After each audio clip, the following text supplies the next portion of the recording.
Club ഫുട്ബോളിന്റെ season ആരംഭം കുറിക്കുന്നതിന് മുന്നോടിയായി ഇന്ന് യുവേഫ സൂപ്പർ കപ്പ് അരങ്ങേറുകയാണ്.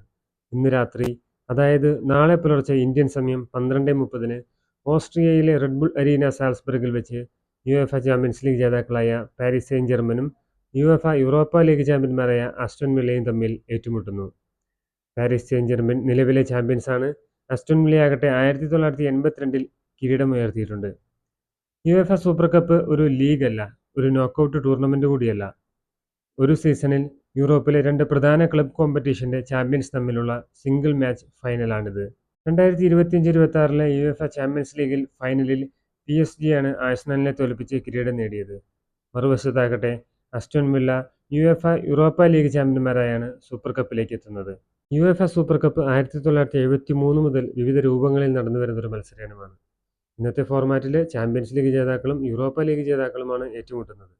ഇതുവരെ നടന്ന 50 എഡിഷനിൽ ഏറ്റവും കൂടുതൽ ജേതാക്കളായത് റയൽ മാഡ്രിഡാണ്, അത് 6 തവണ. ബാഴ്സലോണയും എസി മിലാനും 5 വീതം തവണ ചാമ്പ്യന്മാരായിട്ടുണ്ട്. ചാമ്പ്യൻസ് ലീഗ് എന്താണെന്നും യൂറോപ്പ ലീഗ് എന്താണെന്നും ഇനി നോക്കാം. ഇവ രണ്ടിലുള്ള ചാമ്പ്യന്മാർ തമ്മിലാണല്ലോ ഇന്ന് ഏറ്റുമുട്ടുന്നത്. ചാമ്പ്യൻസ് ലീഗ് എന്താണെന്ന് വെച്ചാൽ യൂറോപ്പിലെ വിവിധ രാജ്യങ്ങളിലെ ടോപ്പ് ലെവൽ ലീഗുകളിൽ നിന്നുള്ള മികച്ച ക്ലബ്ബുകളാണ് ചാമ്പ്യൻസ് ലീഗിൽ മത്സരിക്കുന്നത്. ഓരോ രാജ്യത്തിനും ഓരോ സ്ലോട്ട് ഡിസൈഡ് ചെയ്തിട്ടുണ്ട്. യുവേഫ അസോസിയേറ്റീവ് റാങ്കിംഗ് വഴിയാണ് ഇത് ഡിസൈഡ് ചെയ്യുന്നത്. ഓരോ രാജ്യത്തെയും ക്ലബ്ബുകൾ champions league, Europa league, conference league എന്നിവയിൽ എത്രത്തോളം നന്നായി പെർഫോം ചെയ്യുന്നു എന്നതിൻ്റെ അടിസ്ഥാനത്തിലാണ് യുവേഫ ഓരോ രാജ്യത്തിനും ഒരു കോഎഫിഷ്യന്റ് റാങ്കിംഗ് നൽകുന്നത്. ഈ റാങ്കിംഗ് പ്രധാനമായും കഴിഞ്ഞ 5 സീസണുകളിലെ പ്രകടനത്തെ അടിസ്ഥാനമാക്കിയിട്ടുള്ളതാണ്. ഉദാഹരണമായി ഇംഗ്ലണ്ട്, സ്പെയിൻ, ഇറ്റലി, ജർമ്മനി പോലെയുള്ള ഉയർന്ന റാങ്കുള്ള അസോസിയേഷന് ചാമ്പ്യൻസ് ലീഗിൽ കൂടുതൽ സ്ലോട്ടുകൾ ലഭിക്കും. 4 സ്ലോട്ടുകൾ ലഭിക്കാറുണ്ട്. പിന്നീടുള്ളത് പ്ലേ ഓഫ് വഴി മത്സരിക്കേണ്ടതാണ്. ഫ്രാൻസിന് 3, നെതർലൻഡ്സിന് 2 എന്നിങ്ങനെ പോകുന്നു തുടർന്നുള്ള സ്ലോട്ടുകൾ. ഇനി യൂറോപ്പ ലീഗ് എന്താണെന്ന് നോക്കാം. ഇത് ചാമ്പ്യൻസ് ലീഗിന് താഴെയുള്ള ഒരു സെക്കൻഡ് ടയർ യൂറോപ്യൻ ക്ലബ് കോമ്പറ്റീഷനായി കണക്കാക്കപ്പെടുന്നു. ഡൊമസ്റ്റിക് ലീഗിൽ ചാമ്പ്യൻസ് ലീഗിൽ ക്വാളിഫിക്കേഷൻ ലഭിക്കാത്ത ഉയർന്ന സ്ഥാനത്തുള്ള ടീമുകൾക്ക് യൂറോപ്പ ലീഗ് കളിക്കാം. അതുപോലെ തന്നെ ചാമ്പ്യൻസ് ലീഗ് ക്വാളിഫയിങ് റൗണ്ടിൽ തോറ്റ ചില ടീമുകൾക്കും യൂറോപ്പ ലീഗിലേക്ക് ഡ്രോപ്പ് ചെയ്യപ്പെടുന്നതാണ്.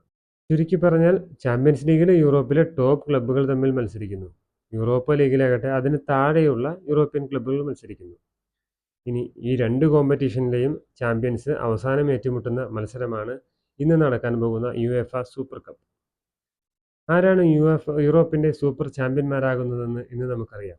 PSG വീണ്ടും കിരീടം നിലനിർത്തുമോ, അതോ ആസ്റ്റൺ വില്ല ചരിത്രത്തിൽ 2ാമതും യുവേഫ സൂപ്പർ കപ്പ് ഉയർത്തുമോ? ഉത്തരമറിയാൻ ഇന്ന് രാത്രി, നാളെ പുലർച്ചെ 12:30 വരെ കാത്തിരിക്കാം.